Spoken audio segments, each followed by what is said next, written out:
Sentence. What did your teacher teach in class today?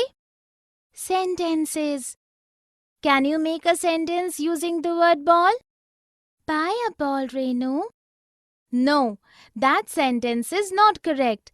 The correct sentence is Renu buys a ball. Why?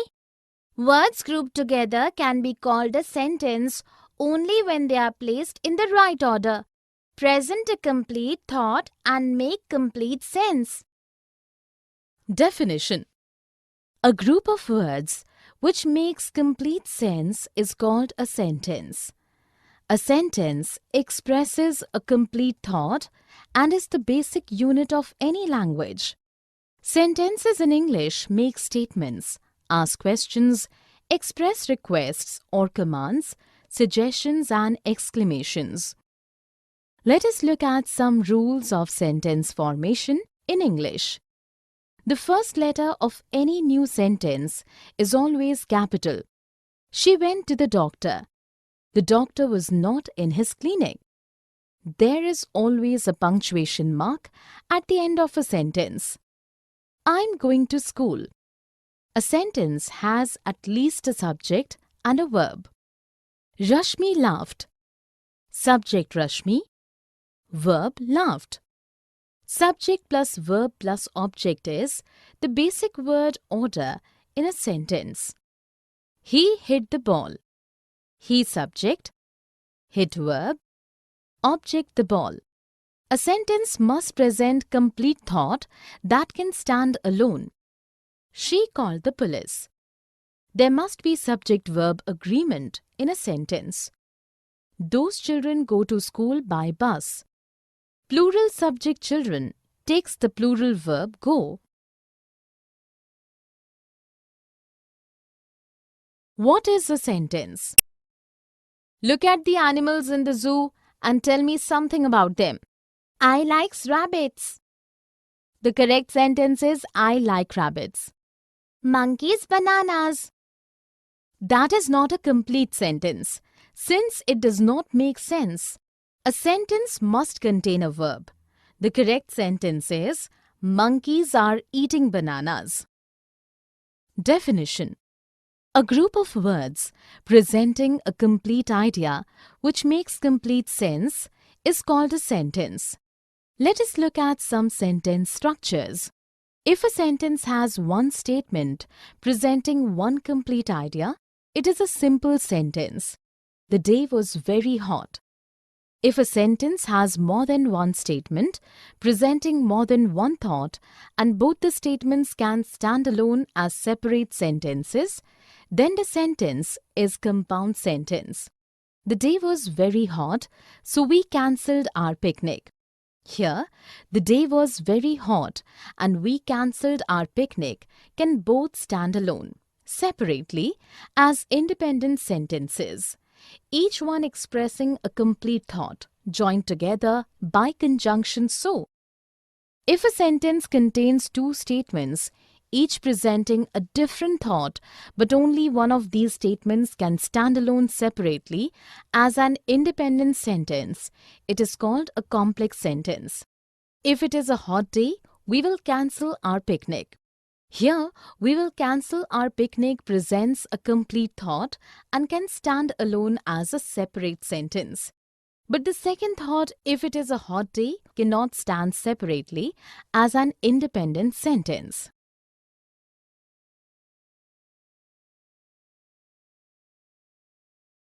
Kinds of sentences.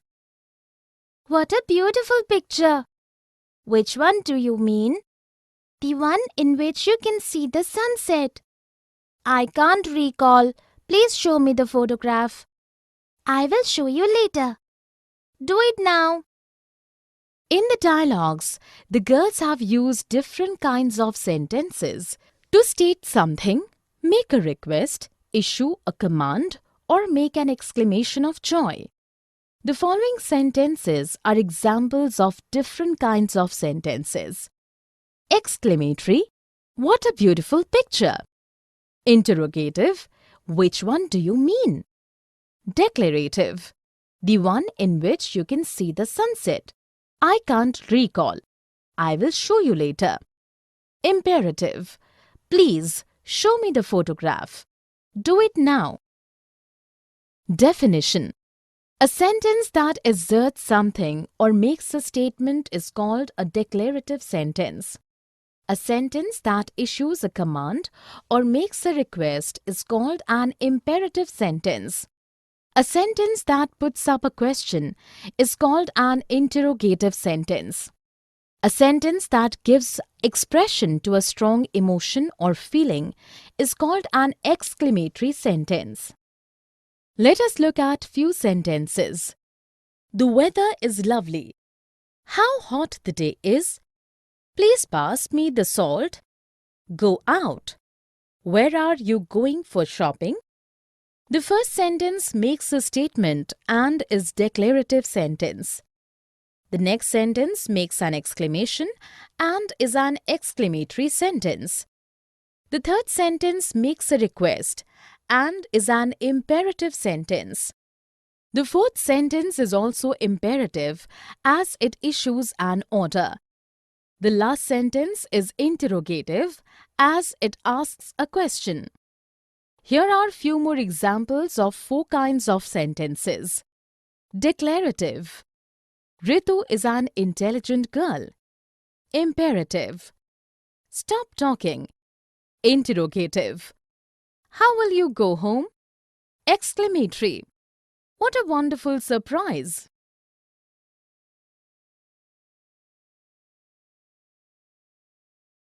The imperative. Stop shouting immediately. Ma'am, Rohan has taken my pencil box.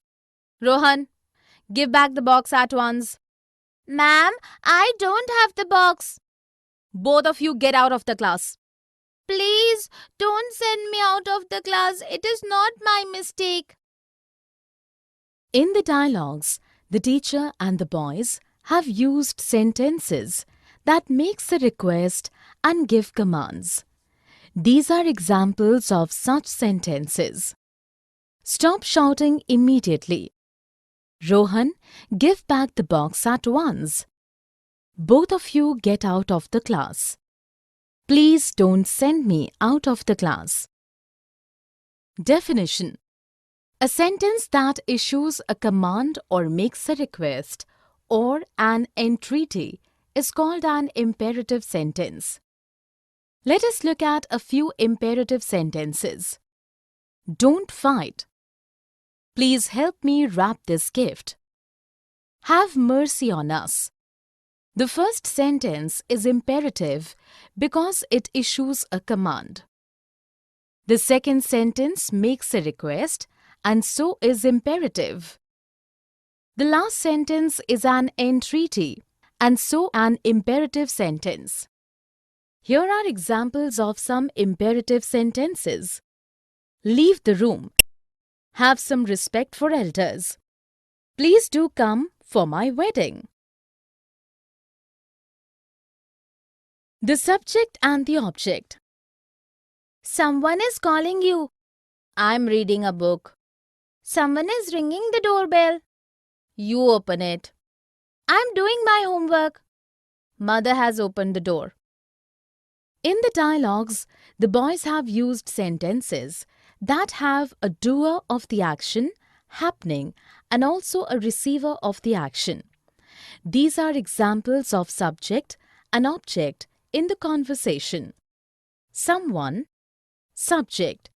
You, object. I, subject. A book, object. Someone, subject. The doorbell, object. You, subject. It, object. I, subject. My homework, object. Mother, subject. The door, object. Definition. A noun or a pronoun performing the action in a sentence is called the subject of the sentence. The subject can be determined by asking who or what.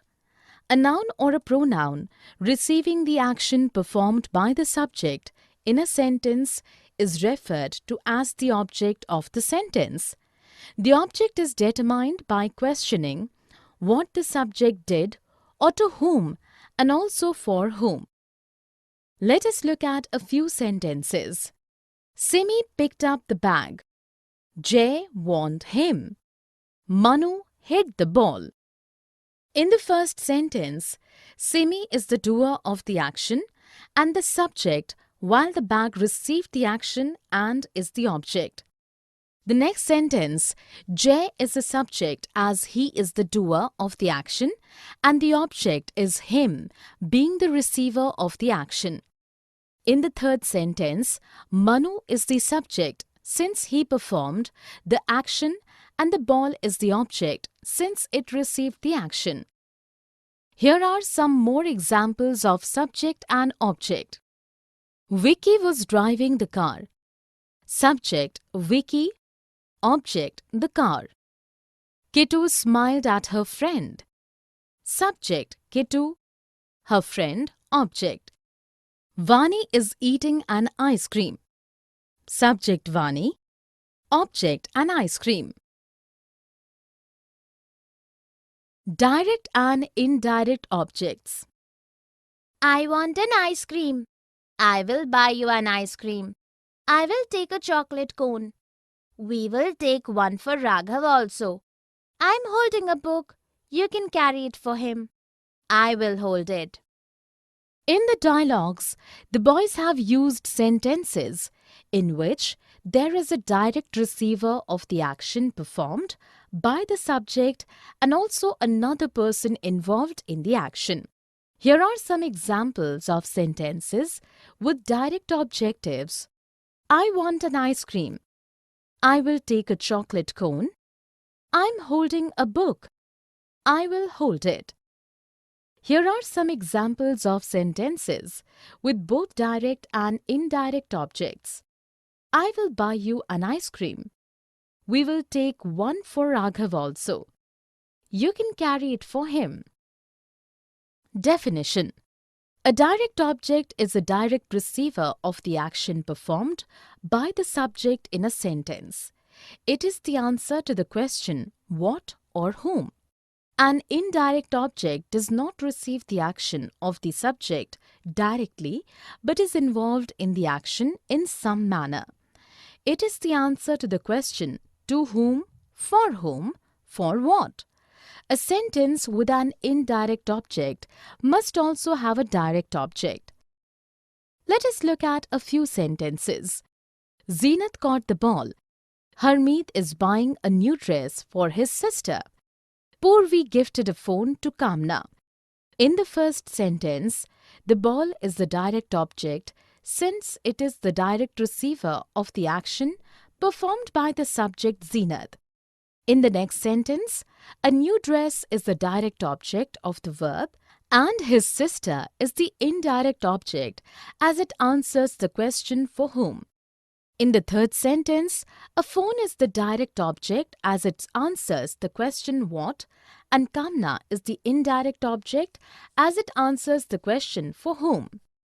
Here are few more examples of direct and indirect objects. Dheeraj won the race. Akash will write a letter to his teacher. Positive and negative sentences. I'm going to visit Shimla during summer vacations. I'm not going anywhere in the holidays. My parents are busy. My grandparents live in Shimla. My grandparents don't live in another city. They live with us. You can come with me. I cannot come with you. My parents will not allow me. In the dialogues, the girls have used several positive and negative sentences. These are examples of such sentences. Positive. I'm going to visit Shimla during summer vacations. My parents are busy. My grandparents live in Shimla. They live with us. You can come with me. Negative. I'm not going anywhere in the holidays. My grandparents don't live in another city.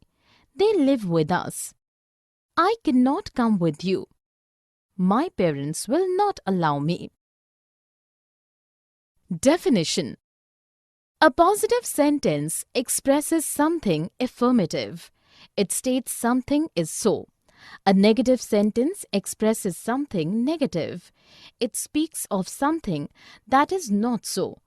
To form a negative sentence, we need to use words like no one, nobody, no, never, not, none, shouldn't, wouldn't, couldn't, can't, isn't, won't, shan't. Let us look at few sentences. Lara is smiling. Raksha has bought a new dress. Madhav does not like to play badminton. Hetal cannot swim. The first sentence affirms that Lara is smiling, and so is a positive sentence. The next sentence also affirms that Raksha has bought a new dress, and so is a positive sentence. The third sentence uses does not to tell us something negative. It is a negative sentence. The last sentence is also negative since it expresses something negative by using cannot. Here are few more examples of positive and negative sentences. Positive: I exercise every day. Shireen pushed Daisy. Negative: I do not exercise every day. Shireen did not push Daisy. Questions. Hello Anish, how are you? I am fine. We are meeting after a long time. Where are you working nowadays? I teach in a nearby school. Do you live here? Yes, I live in this colony. Which subject do you teach? I teach maths. Can you teach maths to my sister? Yes, I can. What time will suit you? 5 p.m. will be fine. In the dialogues, the boys have used sentences that ask questions. These are examples of such sentences. How are you? Where are you working nowadays? Do you live here? Which subject do you teach? Can you teach maths to my sister? What time will suit you? Definition: sentences are often used to ask something. Such sentences are called questions and have a question mark at the end. Sentences which put up questions are also called interrogative sentences. Let us look at few sentences. When will you go to office? Why did you not come for the party? Should I go to the doctor? The first sentence is a question as it asks something and has a question mark at the end. The next sentence also interrogates and ends with a question mark. So it is a question. The third sentence also is a question as it demands an answer and has a question mark at the end. Here are few more examples of questions. Do you like pizza? What are you doing? How do I solve this problem?